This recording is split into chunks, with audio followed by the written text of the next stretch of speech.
8:17, welcome back. As we celebrate Women's History Month, we want to highlight how women broke barriers here at KPRC 2.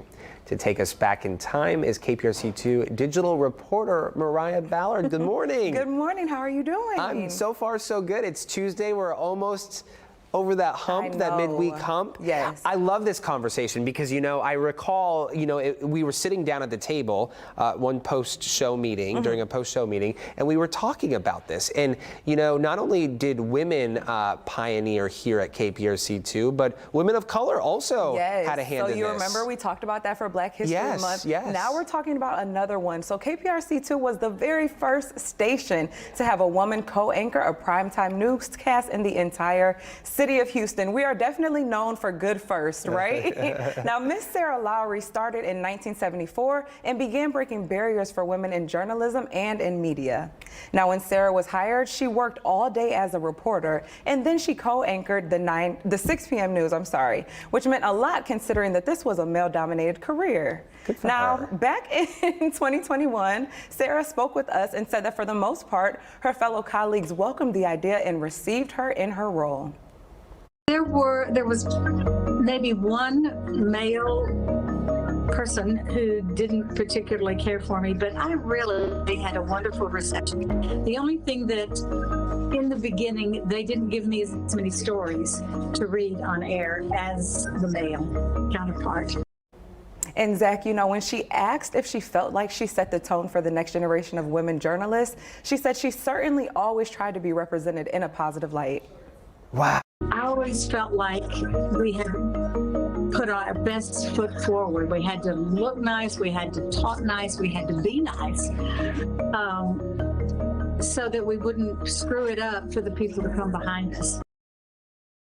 Career spanned roughly a decade, with the majority of her time being spent here at KPRC. And during the discussion about Women's History Month, we asked her if she knew back then that she was a part of history. I think at the time, I didn't think about it being historic. When you're in the middle of something, you don't think, oh my goodness, I'm the first one. It's something you wanted to do. I'm very, very proud of the women I see on television today, because I think everybody does a very good job and a very professional job. And I'm just so happy to see so many women out there now.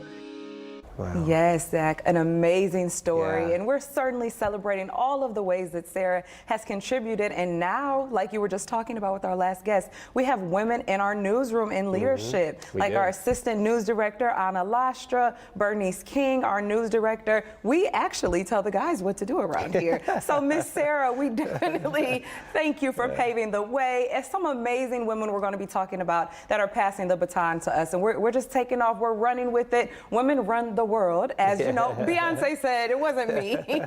But for more stories about inspiring women, just search Women's History Month on click2houston.com.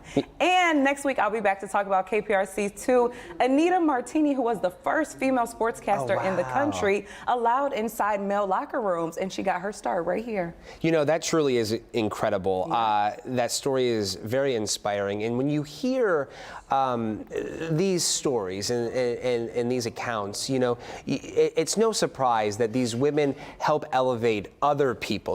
People of marginalized communities, they understand that adversity and what it takes to overcome those hardships. And so when you elevate those people, they often too elevate others around them, or at least we hope that's exactly what you're supposed to do. Break that glass ceiling so that the other generations, the younger people coming behind us, can just shoot right to the top.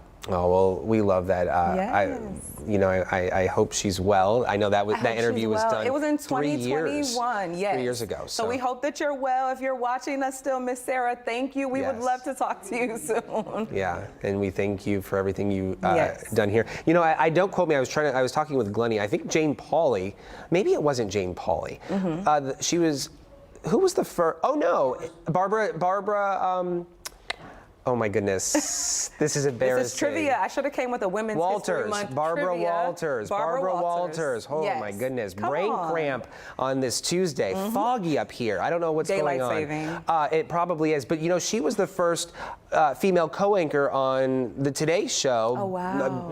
Decades ago. Yeah. And you know, she often reflected upon what that moment was like and how she recalled those who helped lift her up and those who attempted to push her down. Yeah. And those are always people you remember, and you always want to be on one side, the good right? side, and not the other. Lifting somebody else up, definitely. It's amazing that these people, this relatively happened not too long ago. They just broke these barriers in the 70s, so we have a long way to go. We do. But listen, you have people like me in the newsroom determined to help that next generation keep going, so yeah. Absolutely. Well, we thank you so much for being here with us this morning. Thanks, Moriah. Thank you. As Moriah mentioned, you can find more stories about inspiring women.